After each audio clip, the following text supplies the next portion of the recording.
Twilight's World. Written by Groucho Pony. Read by no one and nobody.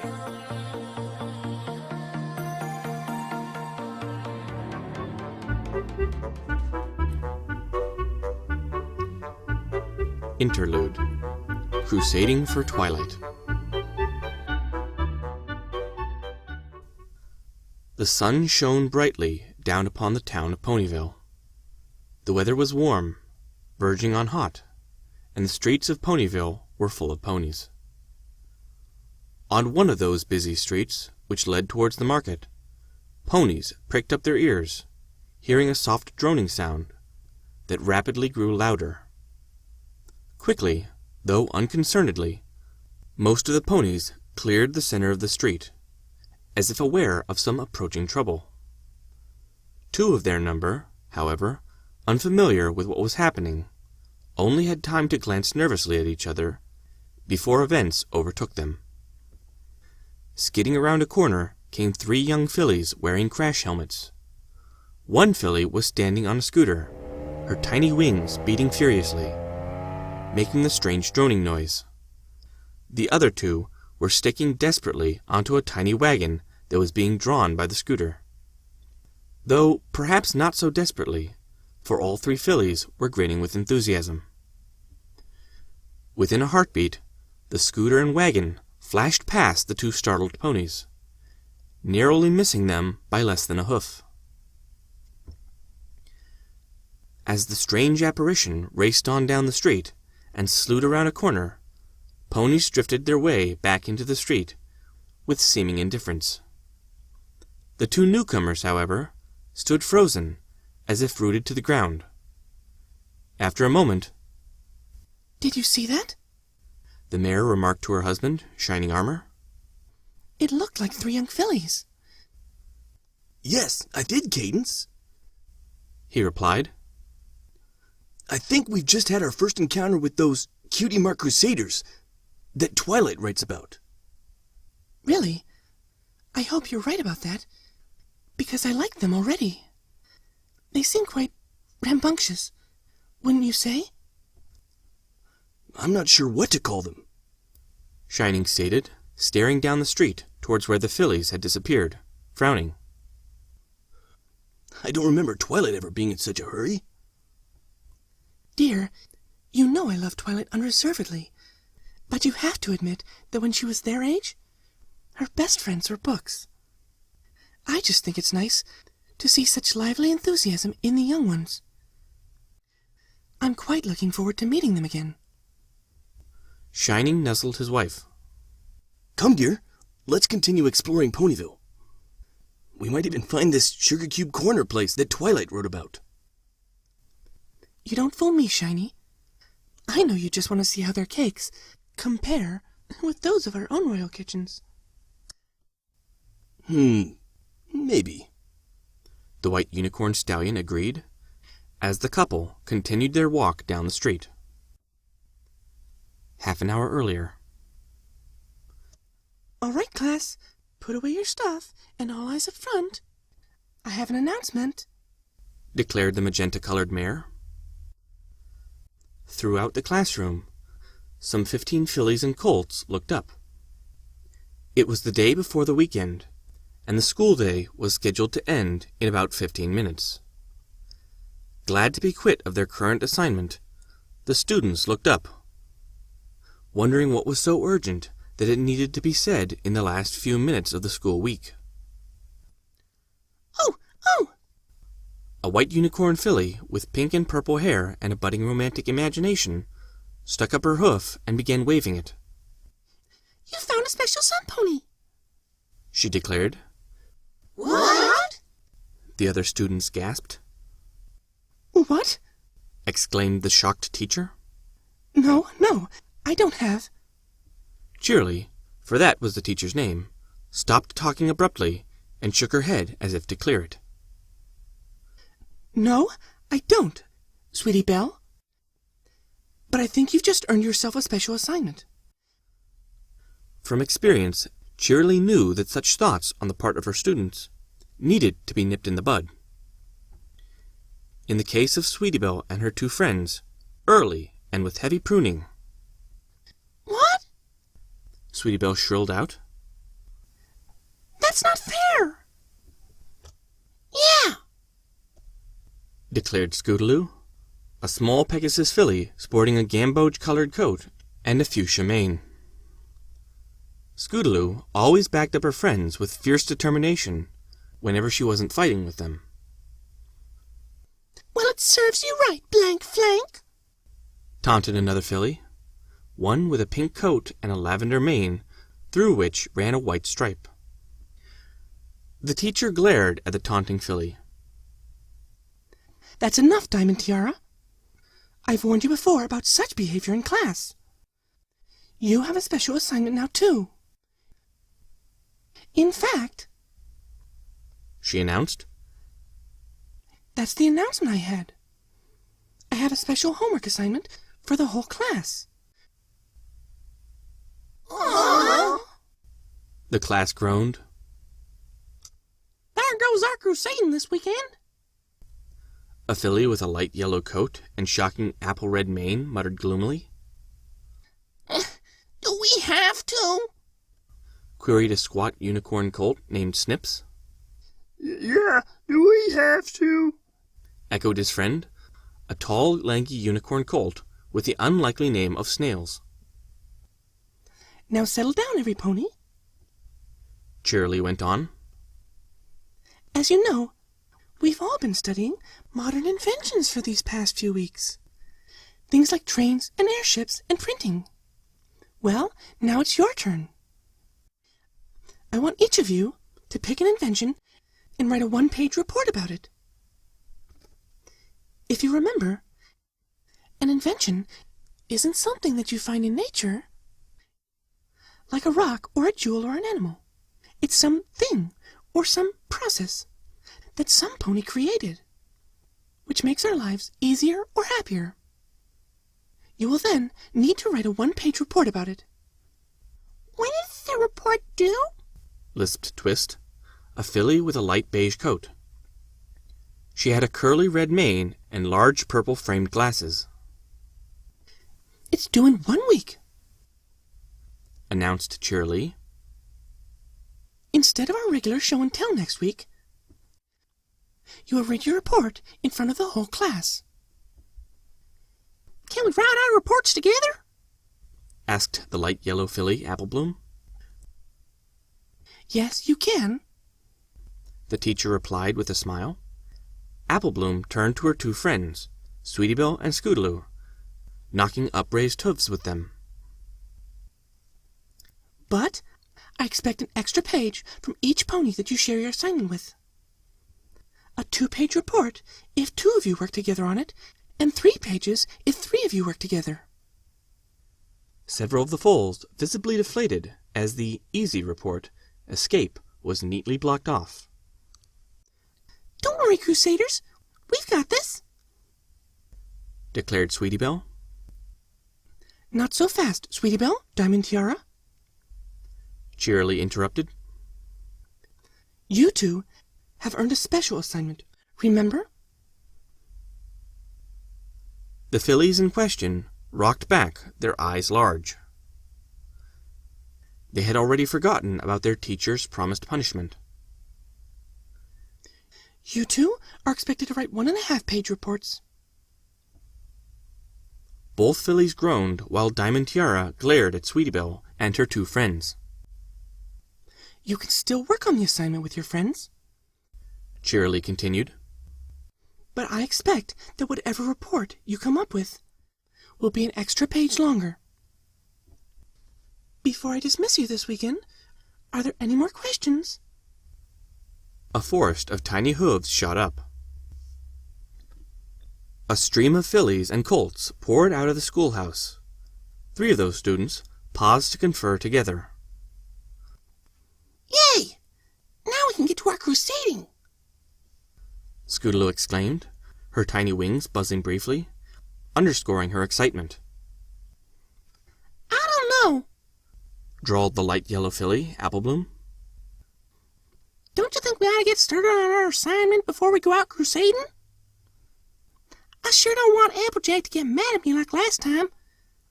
I had a whole month of extra chores. Yeah, agreed Sweetie Belle. and I've got an extra half page to write, too. She let out a sigh. Come on, girls. Scootaloo attempted to coax her friends. That report will be easy. All we need to do is pick an invention. Not so easy. Challenged Sweetie Belle. Whatever we pick has to be good enough for 3.5 pages. That's okay. Apple Bloom countered. If we can pick the right invention to write about, then maybe we can split the report into 3 parts. Helping each other, too. Any ideas? Silence descended as the 3 Crusaders thought furiously. This is hard, declared Scootaloo, giving her scooter a desultory kick. I can't think of any inventions at all. She looked up hopefully. Maybe your sisters can give us some ideas. How about Applejack? Apple Bloom's eyes lit up. Yeah, Applejack's got her stand set up in the market today. She's real close. Her enthusiasm crashed suddenly. But I'm pretty sure she's going to tell us that doing it on her own is going to be good for you. Scootaloo and Apple Bloom both turned toward Sweetie Belle. Oh, no. Sweetie Belle took a step back and shook her head rapidly. Rarity was in one of her creative moods this morning. I don't want to get stuck posing as a model for her dresses. And you don't want to either. Come on, Sweetie Belle. I'm sure Rarity will have some great ideas for inventions if we can break her away from that sewing machine. You don't understand, Apple Bloom. My sister's been really mopey about something for the last few days. Then last night, she comes home, all smiling and cheerful, and starts creating dresses like crazy. Sweetie Belle dropped back on her haunches and waved her forehooves around frantically, putting emphasis on the word crazy. Come to think of it, my sister's been acting kind of strange, too. Apple Bloom mused. I can't even find Rainbow Dash. Scootaloo groused. She's been gone for days. The 3 fillies fell silent again. I know. Apple Bloom spoke up. Let's go ask Twilight. Yeah, Scootaloo enthused. maybe she knows what happened to Rainbow Dash. I was thinking more about us asking her about what invention we could write our report on. Oh, Scootaloo looked a bit surprised. yeah, that too. She replied while glancing upwards at the nearby clouds, hoping to catch sight of a certain rainbow tail.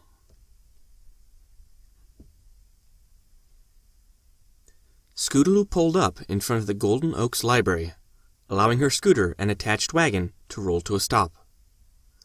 Almost before the wagon had stopped, the 2 passengers jumped off. Together with Scootaloo, they raced for the door. Twilight? They all called out after breaching the entrance. Somewhat violently, it should be noted. We need your advice. Called out Sweetie Belle. You've got to help us. Added Apple Bloom. Where's Rainbow Dash? Threw in Scootaloo. The last statement caused the other 2 fillies to turn and look at Scootaloo. Sorry, The fuchsia-maned filly muttered. but I really do hope she can tell me where to find Rainbow. Twilight? Sweetie Belle called out again. The library responded with silence. Looks like she's not home. Scootaloo replied glumly. Maybe she's sleeping. Apple Bloom considered, remembering her sister telling stories of how Twilight could study so hard and long that she could almost literally drop on her hooves. Or maybe she's busy working on something? Sweetie Belle added, remembering Pinky's stories of the mysterious machines Twilight kept in her basement. If she's sleeping, I'll find her, Scootaloo declared, immediately running towards the stairs, her excitement showing as her stubby wings bristled their feathers outward. I'll check the basement, Sweetie Belle declared, turning towards the appropriate doorway. Apple Bloom took a moment to consider what options were left for her. Finally, she huffed an exasperated sigh.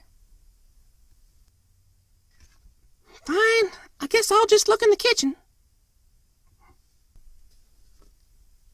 Scootaloo raced up the stairway, eager to find Twilight. She skidded to a stop in the upper loft, Twilight's bedroom, and proceeded to look around. The mare was nowhere to be seen. Undeterred, the little filly soon spied a door behind the stairs she had just come up from. Investigating, she discovered that the door led upwards to Twilight's observatory platform. Unfortunately, Twilight was not in her observatory either.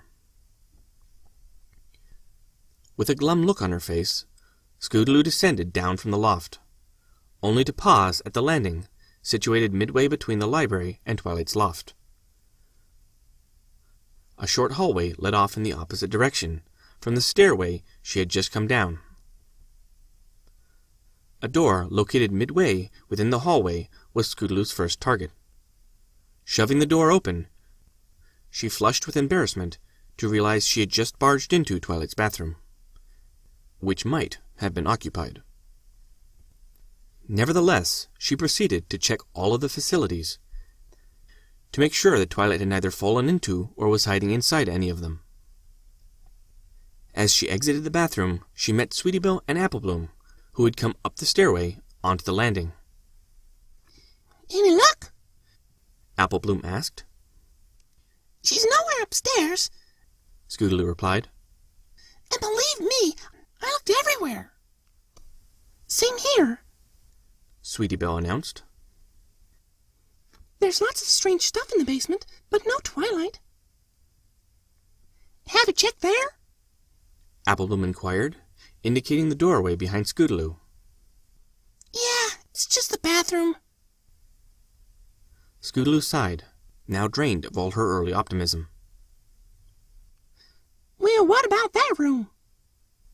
Apple Bloom pointed to the end of the hallway.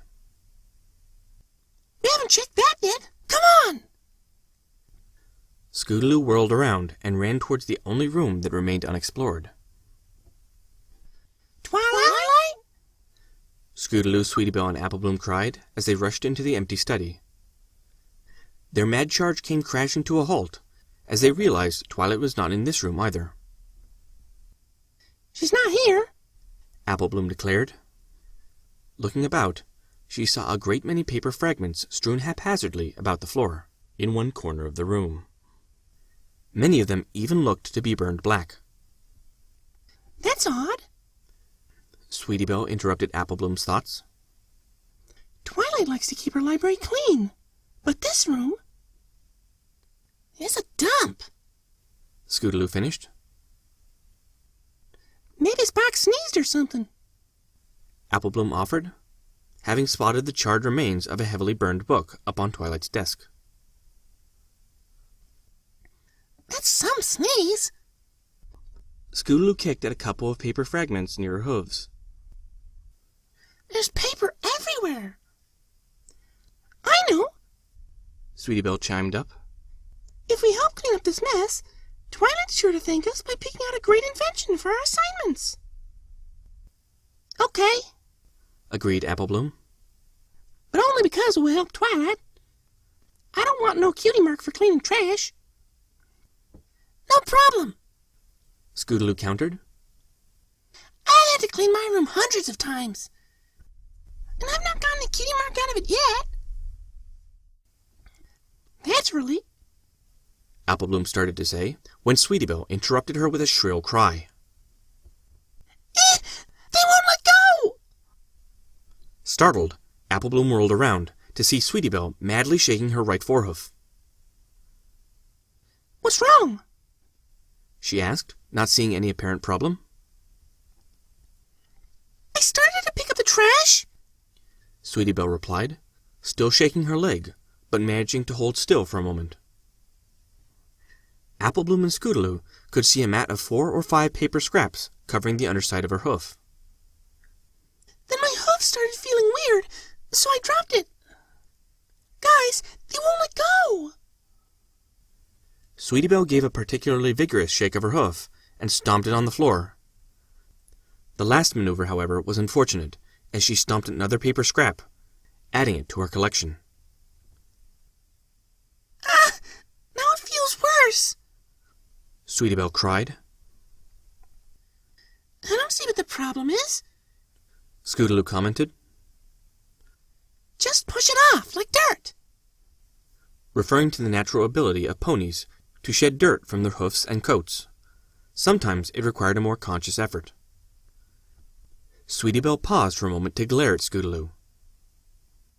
I've been doing that. It's not working. And it hurts my hoof. The harder I try, the more it hurts.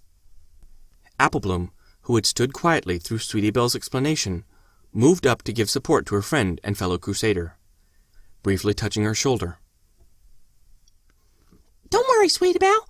We'll figure something out. The stricken filly felt encouraged and began to calm down.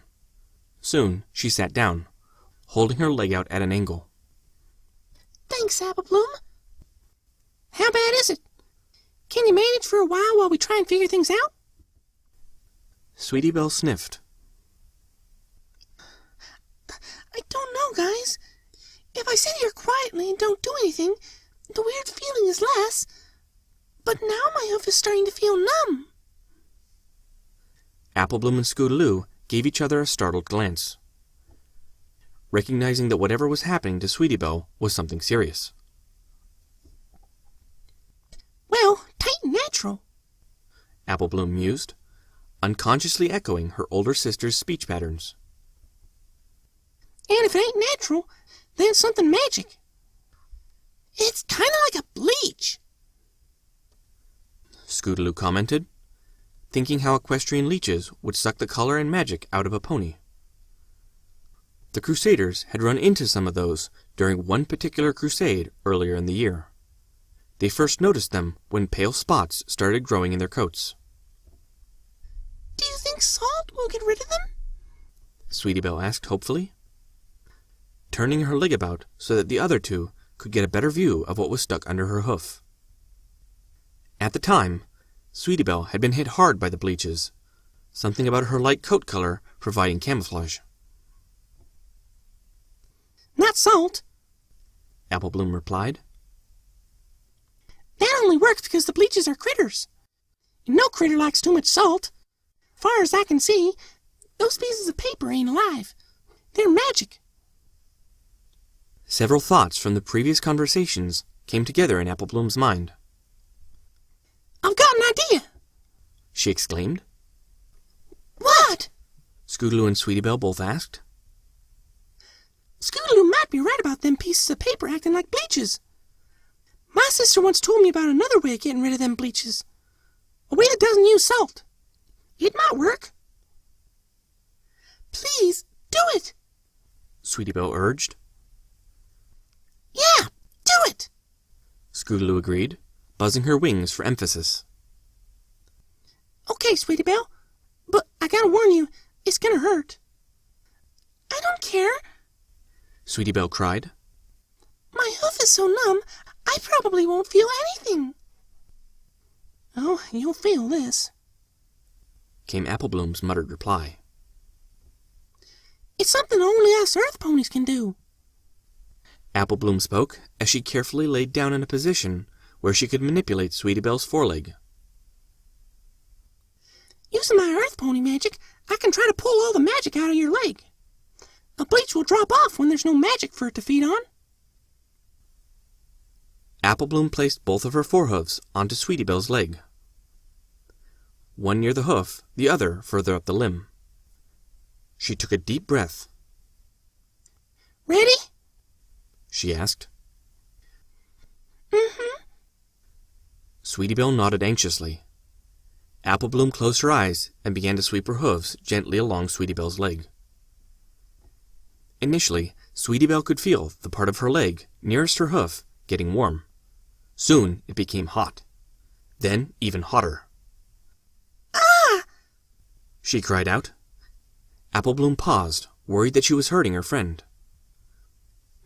Don't mind me. Sweetie Belle urged with a grimace. You told me it would hurt. I believe you now. You can take it, Sweetie Belle. Scootaloo urged. You're a Cutie Mark Crusader. Apple Bloom nodded her head emphatically. Yeah, hang on, Sweetie Belle. I know this hurts, but it shouldn't be too much for you. Closing her eyes, she resumed her efforts to sweep the magic out of and away from Sweetie Belle's hoof. The heat that Sweetie Belle was experiencing was due to the rapid movement of her natural magic through her limb. After a moment, the intense burning sensation began to fade, the natural magic no longer being moved so rapidly. Sweetie Belle could also feel the numbness in her hoof diminishing. I think it's working. Keep going, she urged. Apple Bloom was starting to breathe hard. Manipulating another pony's inside magic was harder than she had thought. She wasn't used to such an intense and sustained effort. It's working! Scootaloo crowed.